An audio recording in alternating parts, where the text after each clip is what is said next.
1947 இருந்து 2021 வரைக்குமே 4.14 லட்சம் கோடி தான் கடன் வாங்கியிருந்தோம். ஆனா 5 வருஷத்துல இவங்க வந்து 5 லட்சம் கோடி கடன் வாங்கிறாங்க. இன்னைக்கு 10.61 லட்சம் கோடி கடன் இருக்கு. இந்த தேசம் உங்க மேல என் மேல 1,31,000 கடன் இருக்கு. அதுதான் ஐயா, நீங்க வந்து 10 ஆண்டுகளுக்கு முன்ன நீங்க எத்தனை வாகனம் வச்சு ஓட்டுனீங்க?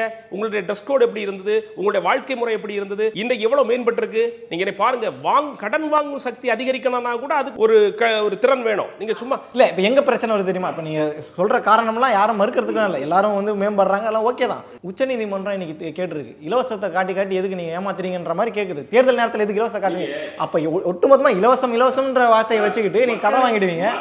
நாளைக்கு நீங்க வரலனா அந்த அரசு மேல தலையில பழி போடுவீங்க. ஆட்சியாளர் சார், ஒரு ஆட்சியாளருடைய நோக்கம் என்ன தெரியுமா? மக்கள் வறுமையில் வாழக்கூடாது.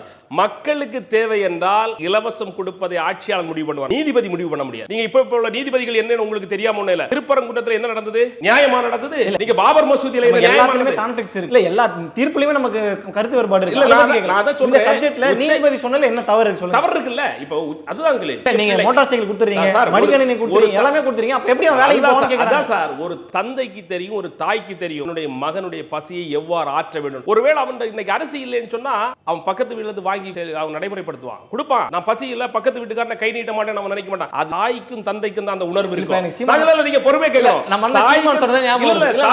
நான் சொல்றேன், தாய்க்கும் தந்தைக்கும் தான் அந்த உணர்வு இருக்கும், பக்கத்து வீட்டுக்காரங்க அந்த உணர்வு இருக்காது. உங்க உறவினருக்கு உங்க கஷ்டத்தை பார்த்து அந்த கடன் வாங்கியாவது உங்க கஷ்டத்தை முதல்ல தீர்ப்பான். அதே போலதான் இன்னைக்கு தமிழகத்துல இந்தியா கூட்டணி மக்களுக்கு வறுமை இருக்கக்கூடாது, மக்களுக்கு கல்வியில எங்கேயுமே இடையூறு இருக்கக்கூடாது, மக்களுக்கு போக்குவரத்துல இடையூறு இருக்கக்கூடாது, மக்களுக்கு மருத்துவ செலவுக்கு இடையூறு இருக்கக்கூடாது, மக்கள்கிட்ட கைகள்ல பணம் புழங்கணும்னு தான் இயல்பாகவே நல்ல திட்டங்கள். இது இன்னும் நடந்தல. நீங்க 1000 ஆண்டுகள் முன்னே சொன்ன மாதிரி மக்கள் கையில பணம் புழங்கணும் அப்படின்னா அவங்களுக்கு 5 லட்சம் வேலை வாய்ப்பு ஏற்படுத்தி கொடுத்துருக்கலாமே சார். கல்வி கடனை ரத்து பண்ணிருக்கலாம். நான் கேக்குறேன், இருக்கட்டும் சார். இந்தியாவில் என்டிஏ கவர்மெண்ட் வந்த பிறகு எவ்வளவு வேலை வாய்ப்புகள் அதிகரிச்சாங்க?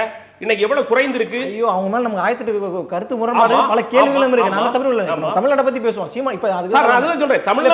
தமிழ்நாடு என்பது இந்தியாக்குள்ள தானே இருக்கு. தமிழ்நாடு ஒன்றும் தனி தேசம் இல்ல. மத்திய அரசு நிதி கொடுக்கல, நீங்க தவிர்த்துட்டு போறீங்க. அதுதான் சொல்றேன். நாம வேலை வாய்ப்பு எங்க குறைக்கப்படுதுன்னு அதுக்கு காரணம் சொல்றேன். நீங்க மத்திய அரசு திட்டமிட்டு நமக்கு தர வேண்டிய தொகைகளை தராததுக்கு காரணம் நமக்கு மக்களுக்கு வேலை வாய்ப்பை கொடுக்க முடியல முழுமையா. இந்த வேலை வாய்ப்பு மத்திய அரசோட திட்டத்தை ஏத்துக்கவும் மாட்டீங்க, சமக்கர சிக்ஷா அபியானை ஏத்துக்க மாட்டீங்க. ஆனா அதுல வர 2500 கோடி மட்டும் கொடுக்கணும்னு சொன்னா எப்படி கொடுப்பீங்க? நீங்க திட்டம் மக்களுக்கான திட்டமா இருக்கணும்.